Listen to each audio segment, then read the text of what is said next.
mulai dari era Wali Songo ini, kemudian beberapa tradisi dimasukkanlah nilai Islam dalamnya.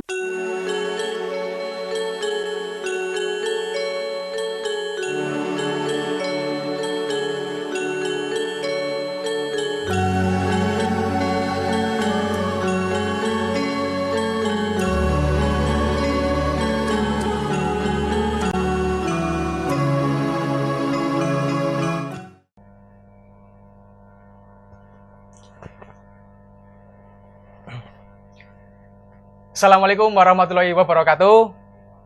Ya, selamat pagi, siang, sore, malam, dan dimanapun teman-teman berada. Ya, selamat datang di mana ya? Di mana Pak ini Pak? Ini di Desa Beranjang. Di Desa Beranjang ya. Ya, kali ini kita ada di PW ya. PW itu podcast Wali Songo Pak. Sesuai dengan tema kita yang akan kita bahas di topik ini ya. Mungkin ini dulu sih, perkenalan dulu ya Pak ya. Saya sendiri ada Hoviatus Syukur Pratama, selaku nanti akan menemani Pak Mustaqim membahas terkait Wali Songo ya, sesuai dengan tema kita yaitu Wali Songo. Makanya tema podcast ini dinamain PW ya, Podcast Wali Songo. Tepuk tangan dong! Ya, kali ini saya ditemani oleh seorang narasumber yang sangat luar biasa. Beliau merupakan tokoh masyarakat di salah satu desa Beranjang ya, di Kecamatan Ungaran Barat. Beliau ada Pak Mustaqim. Tepuk tangan Pak Mustaqim. Ya, mungkin perkenalan dulu nih sama Pak Mustaqim. Monggo Pak. Izinkan saya melepas. Baik. Assalamualaikum warahmatullahi wabarakatuh. Waalaikumsalam warahmatullahi wabarakatuh. Alhamdulillah, bismillah, alhamdulillah, alhamdulillahilladzi an'ama alaina bi ni'matil iman wa faddalana bi ta'limil ilmi wal bayan. Wassalatu wassalamu ala safwatil khalqi wa imamil mursalin wa sayyidil anam nabiyina Muhammad ibn Abdillah wa ala alihi wa ashabihi wa man tabi'ahum bi ihsan ila yaumil qiyamah, amma ba'd. Terima kasih Mas, siapa tadi? Mas Hoviatus Syukur Pratama. Iya, Mas Hoviatus. Dipanggilnya Syukur. mungkin Ovi aja Pak. Mas Ovi. Iya, Mas Ovi, Ya, biar lebih enak. Izinkan saya perkenalan, nama saya Mustaqim. Saya merupakan warga di Desa Beranjang ini. Saya ya biasa menemani anak-anak untuk belajar, kemudian di organisasi kemasyarakatan yang ada di Desa Beranjang terlibat aktif di Pokdarwis, pengelola desa wisata, tim redaksi, Ansor, di jalur Ansor, lembaga Basim Masail, di pengurus ranting NU Desa Beranjang ya? Iya, betul. Berarti sekarang profesinya apa Pak? Selain menjadi mengurusi Pokdarwis, terus kemudian ada di Ansor gitu Pak? Seharian Bapak gitu Pak? Saya mengajar di salah satu lembaga pendidikan di Salatiga. Salatiga? Iya. Di mananya Pak? Di SMP Islam Sunan Giri. SMP Islam Sunan Giri. Ya, di bawah naungan Yayasan Pesantren Sunan Giri. Juga khidmah di YAIN Salatiga. Oh, yang Salatiga. Dan di PKBM, Pusat Kegiatan Belajar Masyarakat Sunan Giri juga. Sunan Giri juga. Majelis Taklim dan lain-lain. Ini enggak apa ya?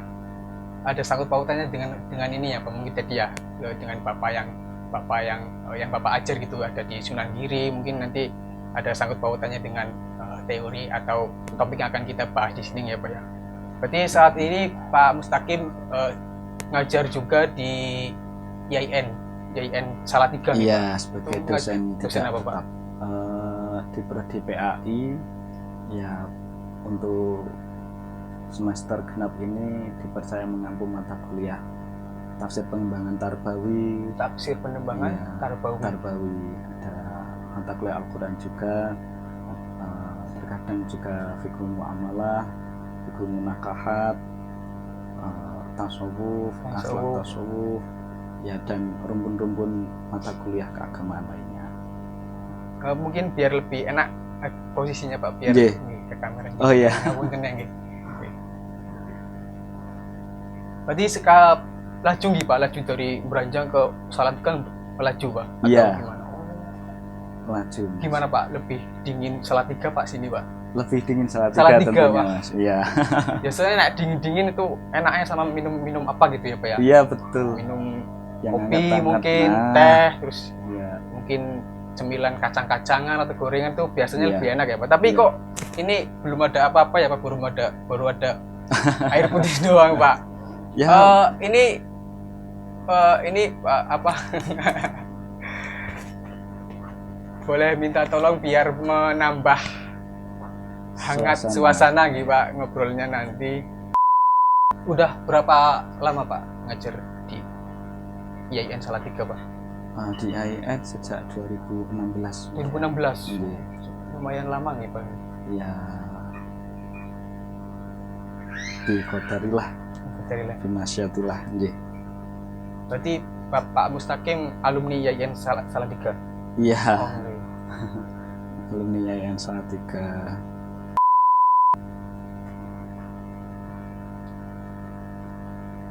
Tersuwun Mas. Terima kasih. Mas siapa ini? Mas Delhar. Matur suwun nggih Mas. Moga Pak sambil disiapin itu.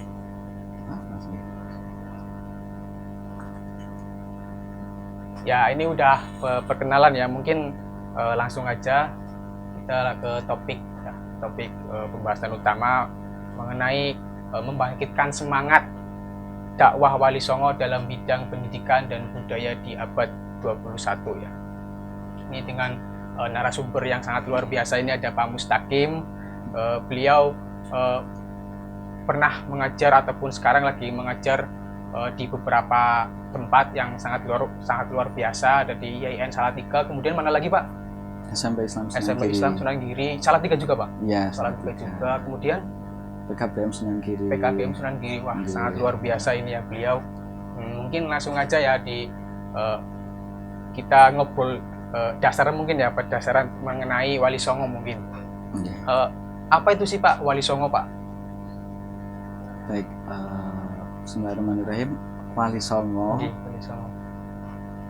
kita mengenalnya sebagai seorang tokoh penyebar agama Islam. Ya, yang kita tahu jumlahnya ada 9. Ya. Kalau kita amati dari berbagai literatur, wali itu merupakan seorang yang dikasihi. Jadi wali itu isim fa'il ya, tapi dengan makna maf'ul, sehingga wali sendiri itu orang yang dikasihi, orang yang dicintai. Nah, dalam hal apa? Dalam taqarrub kepada Allah, dalam mendedikasikan diri untuk menyebar agama Islam.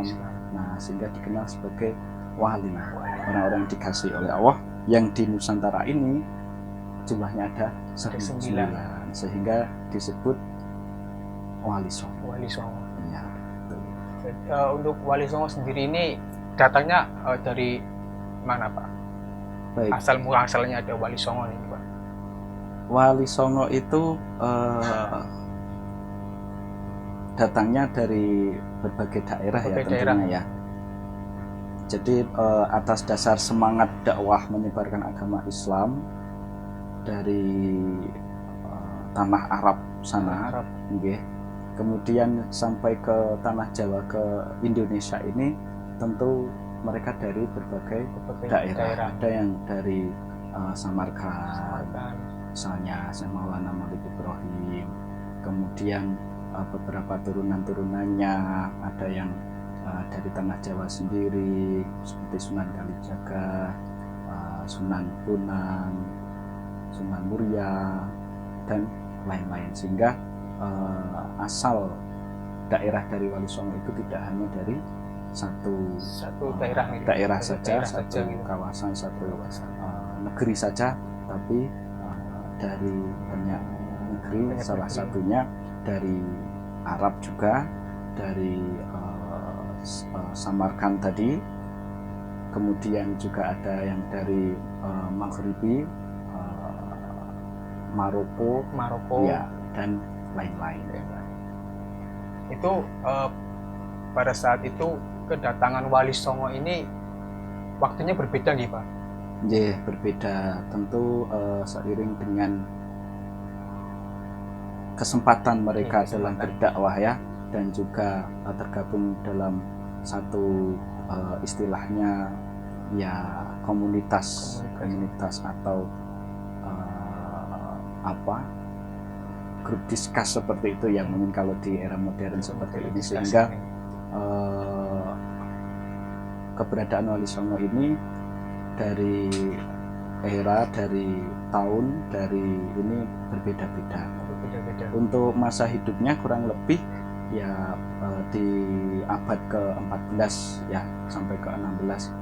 Ada yang lahir di tahun 1401 ya, itu Sunan Ampel ya, yang merupakan putra Raja Campa. Nah, seiring dengan perkembangan waktu, semakin bertambah usia, mereka menaruh perhatian dalam berdakwah agama Islam ya, di abad 15 sampai 16 inilah mereka bergerilya ya, mencari tanah atau kawasan-kawasan di tanah Jawa untuk kemudian mereka bisa berdakwah di sana. Berarti untuk Wali Songo sendiri ini apa cuman ada 9 atau bagaimana Pak sebenarnya Pak pada saat itu? Ya. Ini yang masih jadi bingung nih, masih bingung pertanyaan. Baik, kita runut mungkin dari era dominasi Hindu-Buddha ya. Kala itu kan Nusantara ini didominasi oleh kalangan umat Hindu dan Buddha. Nah, kebetulan mereka memiliki local wisdom, punya budaya ya, dengan segala keunggulannya yang khas dari mereka. Nah, Wali Songo ini kemudian yang merubah ya, istilahnya bukan merubah secara total, tapi ada unsur-unsur yang dimasukkan dalam budaya-budaya yang sudah ada di era dominasi Hindu-Buddha. Nah, mulai dari era Wali Songo ini, kemudian beberapa tradisi dimasukkanlah nilai Islam dalamnya. Nah, untuk yang kita kenal sebagai tokoh penyebar agama Islam yang sangat berpengaruh, itu Wali Songo yang berjumlah 9 itu. Adapun jumlah wali ya banyak ya. Kita tahu misalkan ada Sunan Geseng, ada Tembayat juga ya kan. Kemudian siapa yang di Klaten itu, yang dibayar itu Ki Ageng Pangenaran, ya betul, dan lain-lain. Tentu era dengan Wali Songo ini yang kita tahu ya 9 itu, tapi sebenarnya selebihnya banyak ya. Masih banyak ya, di luar Wali 9 itu. Iya, betul. Berarti pada saat itu wilayah penyebarannya itu ataupun wilayah dakwanya itu hanya ada di Jawa gitu Pak, atau ada di luar Jawa nih Pak? Ya, kebanyakan di dalam Jawa, di ya. Jawa. Iya, di Surabaya, di Tuban, di Lamongan, di Gresik, di Muria. Iya, tersebar di Nusantara. Jadi kebanyakan wilayahnya itu berada di pesisir pantai ya, pantai utara nih Bung. Betul, pesisir utara. Karena mungkin dulu itu beliau itu kesini itu melalui jalur laut nih Pak. Ya, laut. Dan tentu mereka juga bina lingkungan ya, artinya mereka memang mencari titik-titik di mana mereka bisa mendekati masyarakat dengan local wisdom yang ada di situ, dengan budaya yang ada di situ. Ibaratnya kalau di pesisir utara, taruhlah di nelayan dan lain sebagainya, tentu mereka juga harus berbaur dengan mereka supaya signifikansi dakwahnya itu bisa dirasakan, bisa ya berhasil. Berarti pada saat itu juga masyarakat pesisir pantai itu kan masih menganut kepercayaan Hindu Buddha gitu ya. Berarti itu menjadi tantangan gitu ya, semacam tantangan buat para wali songo mengenai penyebaran agama Islam di sini ya Pak ya. Iya, betul. Itu proses dakwahnya itu terjadi berapa lama Pak, dari beberapa wali ini Pak, wali songo? Ya kurang lebih abad 15 sampai 16. Abad 15 sampai 16. Iya. Pertengahan abad sebelum 15, jadi pertengahan abad 14 sampai abad ke-16 lah. Karena rata-rata wali songo ini yang untuk yang paling tertua itu lahir di abad ke-14. Nah, sementara putra-putranya, murid-muridnya ini kurang lebih hidup setelah generasi ya itu, atau melangsungkan hidup dengan wali-wali yang sudah dulu ada. Jadi kurang lebih abad ke-15 sampai ke-16. Abad ke-15 sampai 16 atau di penghujung akhir abad 14.